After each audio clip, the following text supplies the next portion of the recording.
It's tragic that the only current population policies in developed countries are, perversely, attempting to increase their birth rate in order to look after the growing number of old people.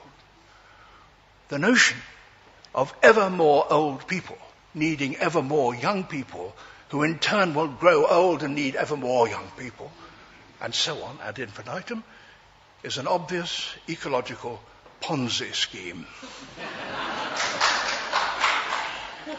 I'm not an economist, nor a sociologist, nor a politician, and it's from their disciplines that answers must come. But I am a naturalist.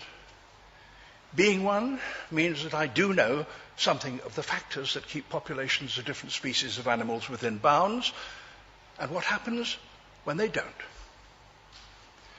I'm aware that every pair of blue tits nesting in my garden is able to lay over 20 eggs a year. But as a result of predation or lack of food, only one or two will, at best, survive. I've watched lions ravage the hundreds of wildebeest fawns that are born each year on the plains of Africa.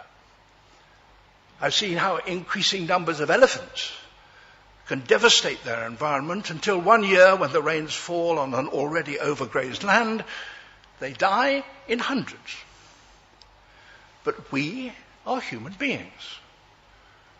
Thanks to our intelligence and our ever-increasing skills and sophisticated technologies, we can avoid such brutalities. We have medicines that prevent our children from dying of disease. We've developed ways of growing increasing amounts of food. But we have removed the limiters that keep animal populations in check. So now, our destiny is in our hands. There is one glimmer of hope. Wherever women have the vote, wherever they are literate, and have the medical facilities to control the number of children they bear, the birth rate falls. All those civilized conditions exist in the southern Indian state of Kerala. In India as a whole, the total fertility rate is 2.8 births per woman. In Kerala, it's 1.7 births per woman. In Thailand last year, it was 1.8 per woman, similar to Kerala. But compare that with the Catholic Philippines, where it's 3.3. Here and there, at last, there are signs of a recognition of the problem. The Save the Children Fund mentioned it in their last report. The Royal Society has assembled a working party of scientists across a wide range of disciplines who are examining the problem. But what can each of us do? You or I? Well, there's just one thing I would ask.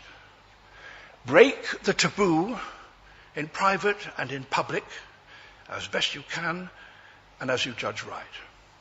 Until it's broken here, and until it's broken, there is no hope of the action we need. Wherever and whenever we speak of the environment, add a few words to ensure that the population element is not ignored. If you're a member of a relevant NGO, invite them to acknowledge it. If you belong to a church, and especially if you're a Catholic, because its doctrine on contraception is a major factor in this problem, suggest they consider the ethical issues involved. I see the Anglican bishops in Australia have actually dared to do so.